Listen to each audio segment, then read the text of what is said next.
Welcome to the channel, everybody, and to my 2024 NFL Draft Grades AFC North edition. And in this video, I'll be breaking down the 4 teams that reside in the AFC North and be attaching my grades to them. As you can see on the screen, I have each of the tiers that these grades could fall into. I will also be grading each individual pick, with gold being an amazing pick. It's something that I did not give out to a whole lot of picks in this draft. I believe I counted about 30 of them got that amazing value or perfect pick type grade. Green is just a regular pick that I liked. Neutral will be white, where most of the picks will reside in. As you know, a lot of the day 3 picks, you're not going to have super strong opinions about 6th and 7th round picks.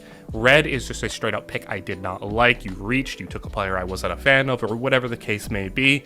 And then gray is just a complete disaster pick. It is the rarest tier to fall into, as very few did get that grade, but I'll have plenty to say about each of the picks that did get that grade. And finally, I will rank each of the 32 teams overall on the right side of the graphic when it pops up. It'll be where they ranked amongst the 32 teams in the entire NFL. Without further ado, let's get into the first team. Now, the first team we will be talking about is the Pittsburgh Steelers, and this one may come as a bit of a surprise, as I did try not to look at many other draft opinions and grades or videos to formulate my own opinions, but whenever I did, I commonly seen the Steelers among the top teams in the draft grading, and to be honest, I really don't understand why. Now, I want to get right to the second pick that you could see there in Zach Frazier, a pick that a lot of people really liked, but me personally, I was not a big fan of the Zach Frazier pick, as my personal grading system is something I will be referencing throughout this video, of where I rank certain players. Now, those did come from my Twitter account, where I posted my big board and top at every position, so if you want to check that out, you can go head over there. But Zach Frazier for me did rank as my 9th interior offensive lineman and was barely a top 80 player for me. I had a round 3 grade on him, so taking him, midway through the second is not something I'm a fan of to begin with, and overall, I just wasn't a fan of Zach Frazier's game. Not only that, the guy they took in the 4th round, Mason McCormick, was a guy I had ranked significantly higher than Zach Frazier. I'm a big fan of Mason McCormick and what he brings to the table, and I think the fit especially is a lot better for the Steelers in Mason McCormick. Now, I do understand the process of what they were going for here, going for the offensive line, and to go along with Frazier and McCormick, you get Troy Fautanu, who I think was an amazing pick. Fautanu was one of the players who earned a true first-round grade for me, and he was picked about exactly where I had him. I believe he was my 18th best player on the board, and they got him at 20, so I think that is great value. They picked the right guy there. No complaints with their first pick, but for me, Zach Frazier just wasn't a guy I was a big fan of. Then you go to Roman Wilson here in the 3rd round. Now, Roman Wilson, I think, was an acceptable pick here. He went about where I had him going. He was a round 3 to 4 talent for me, and when you look at the receiver room that the Steelers have right now, it is rough without Deontay Johnson, as George Pickens is there, but he doesn't have much help other than that.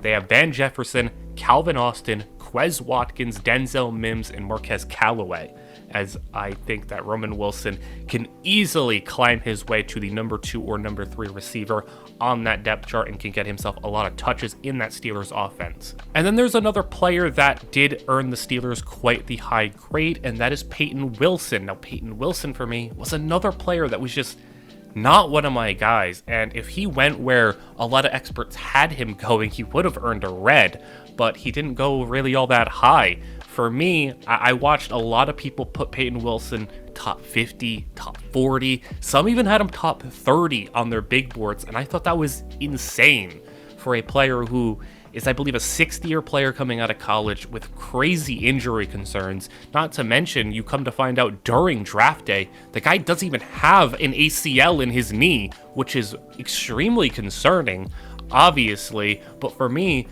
just as a player, I wasn't a big fan of. He was my 5th-ranked linebacker and my number 90th player overall. So I think for where he went in the draft, it's fine value, but I'm not a big Peyton Wilson guy, and he joins a linebacking room that did bring in Patrick Queen and has Cole Holcomb, so I think that the Steelers were a good destination for him as a third linebacker. I presume he'll be playing, maybe third downs coverage situations because that is where his strong suit is, so I think the fit of Peyton Wilson is fine. I think where he was drafted is fine, but I don't view Peyton Wilson as the slam dunk home run pick like a lot of other people do, along with the Zach Frazier pick. So I think the Steelers did maybe go in a direction where they kind of picked like guys I was very down on, but they still overall get a passing grade from me. Their day 3, aside from Mason McCormick, wasn't much to talk about. McCormick, great pick, but Logan Lee and Ryan Watts were very just whatever picks here. They're in the 6th round. I don't have strong opinions on either one. They were just fine players, but overall, I think the Steelers did a good job of addressing the offensive line. They did, I believe, get 2 of their 3 offensive line picks correct, and Roman Wilson is a solid piece to add to the offense, and Peyton Wilson is just a fine player for me, and I don't really foresee Peyton Wilson becoming this great player that a lot of other people think he may become. I could be wrong on that one, but for the Steelers, I'm a lot lower on their draft than consensus. The number 3 draft class in the AFC North and coming in at number 21 overall is the Baltimore Ravens. There was a bit of a cluster of teams in that 20 to 25 area, and I think the Ravens just edge out the Steelers, and it is greatly due to their first round pick in cornerback Nate Wiggins. Now, I want to get to talking about Wiggins immediately because I think Wiggins was an amazing player.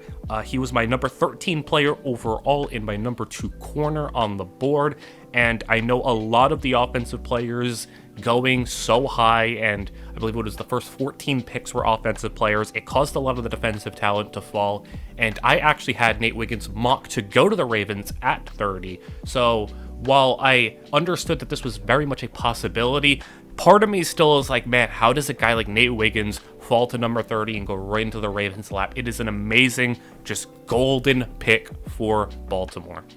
Where things get a little rockier, though, is in rounds 2 through 7, as the Ravens historically have been a team over the past couple of years that just get these incredible drafts and get steal after steal, and you don't know how they end up with some of the players that they do, or they take some of the players that fall in the draft due to injury concerns, and they end up turning them into great players or great role pieces to their team.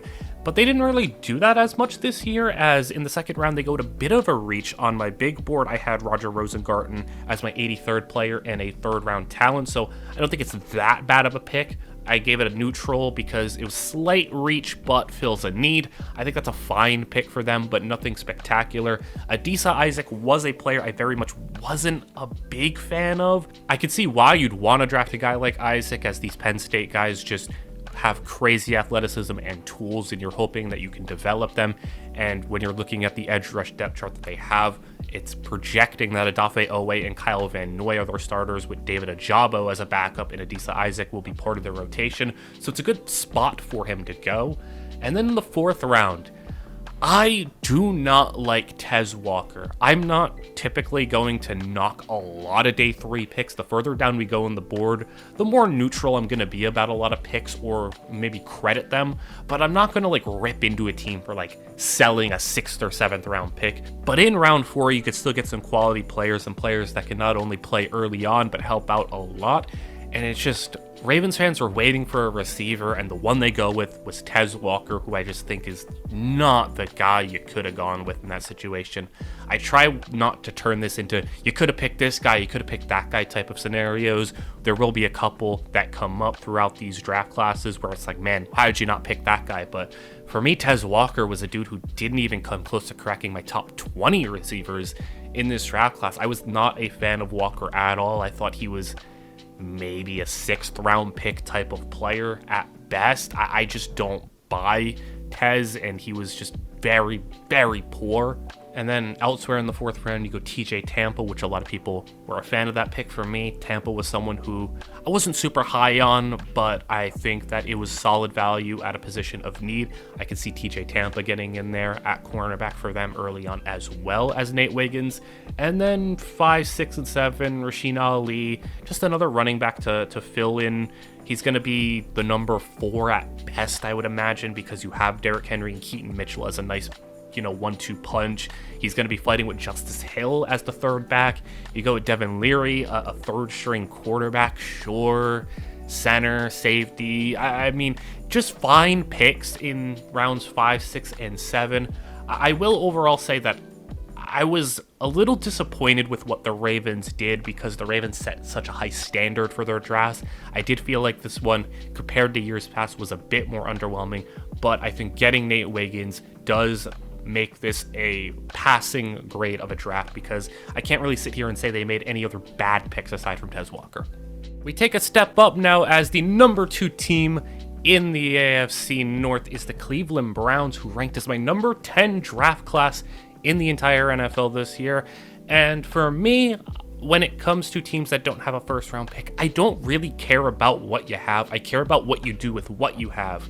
And I'm not going to destroy a team's draft class for not having a high caliber premium pick. I'm going to grade you based on what you did with the picks that you have. And I thought the Browns did a really good job with all of the picks that they had in this draft.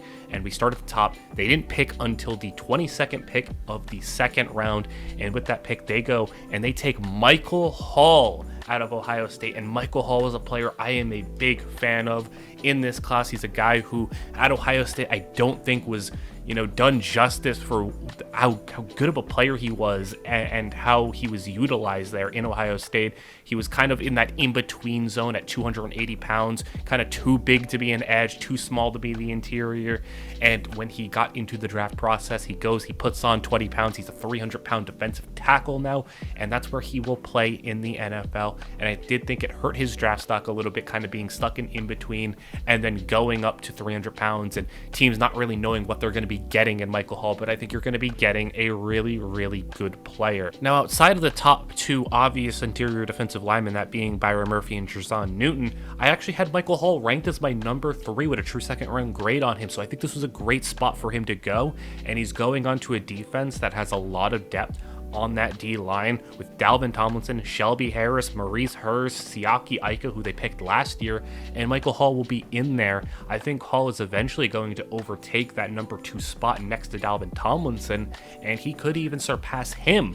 And they didn't stop there, as in the 3rd round, they pick a player that I'm another big fan of, and that is Zach Zinter out of Michigan. Now, Zinter did have the injury problem. Last year, he went down, but for me, again, you have a team that it's such a good fit. The Michigan team, a lot like Cleveland, ground and pound, grind it out, and you have Joel Bitonio and Wyatt Teller. Maybe you don't need a guard, but you can't say that Bitonio is going to be there forever, and you're going to need a guy who can sit back and learn a little bit. He's going to be recovering from his injury. I'm sure he'll be good to go by the time the season's ready, but obviously with the age of those linemen, you're going to have injuries, and to have Zach Zinter as a backup and a future starter, I think that's great stuff there. And then they go to a golden pick here in the 5th round, Jamari Thrash, a guy who I really like once again. Thrash, I had a 3rd round grade on. My only confusion when it comes to this pick is the fact that why pay Jerry Jeudy? I thought the contract that they gave Jerry Jeudy was questionable already. And then you go and draft a guy like Jamari Thrash who can fill Judy's role very well. So that's the only source of confusion I have with it. But I don't think it'd be crazy to say that Thrash outperforms Jeudy down the line, because I think he is going to be coming into a situation where it's going to be very favorable for him. And this team has a whole bunch of receivers. I mean, it's not a bad receiving core at all, but aside from Amari Cooper, it's really anyone's game to step up here. Jeudy and Elijah Moore are more established, but you have Cedric Tillman going into his 2nd year and Jamari Thrash going into his rookie year. It's anyone's game to see who's going to get playing time, and I think just because they gave Jerry Jeudy that contract, he is not guaranteed much of anything. So I thought they really nailed their top 3 picks. And then once again, 6th and 7th round, I don't have strong thoughts of what they did, but they did bulk up the secondary depth, which I did think was sorely needed for this team, who has Denzel Ward, Greg Newsome, Martin Emerson. But aside from that, it really had nobody else in the secondary room at cornerback. So I liked what they did, getting some depth in the 7th round, and we'll see if Nathaniel Watson, who is just one of those day 3 linebackers who you draft and hope he can just develop into a good player. There's a lot of linebackers this year who were drafted anywhere from rounds 3 to 7 who are just complete wild card lottery ticket type players. So we'll see if Watson can be one of them. Every draft class, there is 1 or 2 of those linebackers taken that do hit. So I don't blame a team for just, throwing a lottery ticket there at a linebacker. So I think overall, though, the Browns, no bad picks, and I think they nailed their top 3. I know a lot of people are going to be more down on it because you didn't have a first round pick, you didn't get a blue chip top player, but I do not care. With what they had, they did a good job. And finally, the crown of the AFC North goes to the Cincinnati Bengals, who scored an 87 overall grade and my number 7 overall draft class. I really enjoyed what the Bengals were able to accomplish over draft weekend. They had a bit more picks, 10 in total, and they made a lot of picks that I really liked, and we start at the top. Amarius Mims was sorely needed. This is a team that has had offensive line troubles for a while. I was not a big fan of the Orlando Brown signing. Not a big Orlando Brown guy. I thought they overpaid him, but you can see the archetype of tackle that they are looking for. Orlando Brown, they brought in Trent Brown, and now Amarius Mims has come in, and they have a bunch of ginormous human beings at tackle, and Mims, I think, is going to get the opportunity to sit behind Trent Brown for a little bit, as he is a lot more of a project player compared to some of the other linemen. I still did have a true first round grade on Mims because I do believe in his upside more than some of the other guys that had some work to be done. I really like what Mims can bring, and I think he went to a team that has a perfect setup for him to succeed. And if Orlando Brown can be a solid player for them and live up to that contract, and then on the other side you get Amarius Mims, regardless of which side you want to play them, whoever's left or right tackle, it could give Joe Burrow a lot more time, and he really needs just time because these receivers can really make you pay. It wasn't just the offensive line that got some massive reinforcement, it was the defensive line too, as in the second round they select Chris Jenkins, who I really liked. He was my 51st player overall on the board and a second, third round talent, but he has the pedigree. He comes from a good program, so he has all of those going for him, and on top of that, he's got the talent, he's got the ability, and once again, I think he's going to a good situation. There are some players that you just think can succeed depending on the organization and the team that they go to, and the Bengals, who have BJ Hill and Sheldon Rankins ahead of him, I think Chris Jenkins going to get some decent playing time early on, and eventually is going to emerge as the number 1 interior D lineman for them going forward, and I think he is more than capable of doing so. Then in the third round, you get to Jermaine Burton. Jermaine Burton was a player that either you loved or you hated, so weirdly enough for me, I was pretty in the middle on Jermaine Burton. I did give him a round 3 grade, and I did like Burton, but I didn't love him, but I didn't hate him as much as a lot of other people did. I think he, again, good situation for him. I mean, getting to play with Joe Burrow, getting to play with, guys like Jamar Chase. We'll see what the future of T. Higgins looks like, but a lot of these players I can sit here and say went to a good place, and I think that was really the story of this year's draft when it comes to a lot of teams. More than ever, I can sit here and say, man, a lot of these players went to teams that it's going to be their best chance of success. And I think for Jermaine Burton, he has obviously the off the field issues, and we're going to hope he can correct those and not be a problem, which is why he maybe wasn't taken a bit higher, because a lot of the teams, like I said, you either loved him or you hated him, and the teams that loved him probably wanted to take him maybe even as high as round 2, but weren't able to. He's going to have every chance to succeed, and like I said, we'll see what the future of T. Higgins looks like. They obviously lost Tyler Boyd to free agency, and I think elsewhere on that receiver depth chart, it's getting real thin with Trenton Irwin and a couple of other late picks from last year. He's going to get playing time. He's going to, if all, stays intact with the receiving core as of right now, he's going to be in that more Tyler Boyd type of role for them. So I think it's a good spot for him to be in, and he doesn't have to come in and have this crazy production early. He can just kind of fade into the background a little bit. And really, it's just about the off-the-field issues for him, because on the field, I don't doubt he can be a solid number 2 or number 3 target. I don't think he'll ever be a number 1, but I do believe in him as a number 2 or a number 3 target going forward. So that's just their first 3 picks. But again, you bulk up on the D-line with McKinley Jackson. You go and you snag 2 tight ends. Now, Eric All, I'm not as big of an Eric All fan, but I definitely like Tanner McLaughlin. Tanner McLaughlin was actually a player I had ranked significantly higher than Eric All on my tight end list. I had McLaughlin as a 3rd to 4th round prospect, and getting him in the 6th round I think is incredible value, and I think he's going to be the tight end if either of the 2 of them. I think he's going to be the one who emerges as a future player for them. They signed Mike Gesicki in the offseason, and they still have Drew Sample, but Drew Sample, I don't obviously think projects as a, long-term starting tight end. And Mike Gesicki, well, he's been a stopgap. I mean, the Bengals have gone stopgap tight ends every year. They went from CJ Uzama they went to Hayden Hurst, I believe, and then they had Irv Smith. Now they're going Mike Gesicki. So none of the tight ends have really been able to stick for them. I don't know if Gesicki will. I like Gesicki, but I think you're looking potentially at Tanner McLaughlin being a future tight end for the Bengals.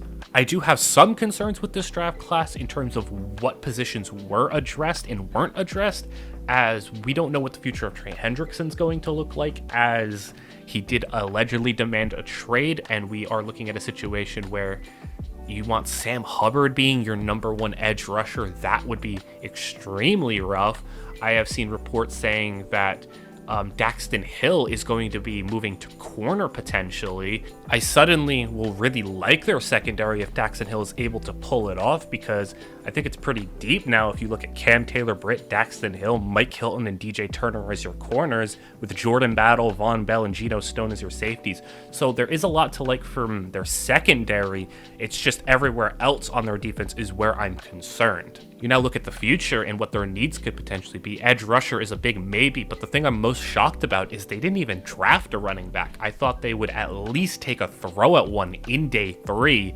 And when you're rolling into season with Zach Moss, who had a really solid season last year for Indianapolis, it's him and Chase Brown. I would have thought you would have at least tried to snag a running back, and I think there were plenty in day 3 you could have gotten.